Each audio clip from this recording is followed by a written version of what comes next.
შინაგან საქმეთა სამინისტროს ინფორმაციით დაკავებულია მამაკაცი, რომელმაც ქეთევან დედოფლის გამზირზე პოლიციელი დანით დაჭრა. უწყების განმარტებით ბრალდებულმა თბილისში სამსახურეობრივი მოვალეობის შესრულებისას პატრულ ინსპექტორი პოლიციის კაპიტანი ცივი არაღის გამოყენებით ყელის არეში დაჭრა. დაშავებული პოლიციელი საავადმყოფოშია მოთავსებული, სადაც შესაბამისი სამედიცინო დახმარება უტარდება. როგორც შინაგან საქმეთა სამინისტროში ამბობენ, მისი ცოცხლად საფრთხე არ ემუქრება. დანაშაული 11 წლამდე ვადით თავისუფლების აღკვეთას ითვალისწინებს. მოგვიანებით ცნობილი გახდა, რომ პოლიციის დაჭრაში ბრალდებული მალხაზ გიგუაშვილი იქამდე სხვა ეკიპაჟმა გააჩერა და ნახა, რომ დანებით შეიარაღებული გადაადგილდებოდა, თუმცა გაუშვა. გიგუაშვილმა ამის ამსახველი ვიდეო მასალად საკუთარ Facebook გვერდზე გამოაქვეყნა. დანა არის, მამა ჩემის ნაჩუქარი, მეორეც დანა არის.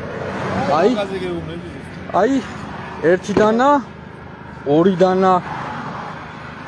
ის გავიგე, რომ ტრადიციული სამოსი და რაღაცა და ის. ხო.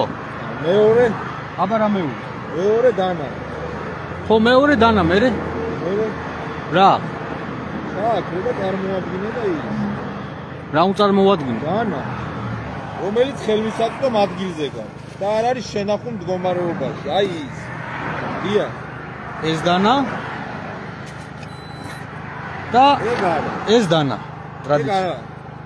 გადმოსვლას არ ვაპირებ, მაგრამ დანას მოგცემთ. გადმოგზავნე და დადე.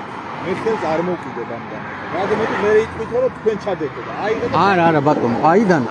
აჰა, აქტივს. მე ხელს არაფერს არ მოვკიდებ. თქვენ თვითონ უნდა გააღოთ კარები და მაჩვენოთ რაში დადეთ. რომ არ იყოს რამე ისეთი რა იგულისხმება. მაგალითად ცეცხლსასროლი არაღი, მაგალითად ნარკოტიკული საშუალება. არც ცეცხლსასროლი არაღი მაქვს. არც ნარკოტიკი არ მაქვს. აი ეხლა საფუძველს იწევს. აი ეხლა მე თქვენი საქციელს რო არ გადმოგწევთ. ეხლა მე თქვენ გაჩვენებთ რა მაქვს პარკში. აი ბატონო. აი პარკი. აქაც მიდევს მამა ჩემის ნაქონი დანები. აი ძველებური დანები. მამა ჩემისა.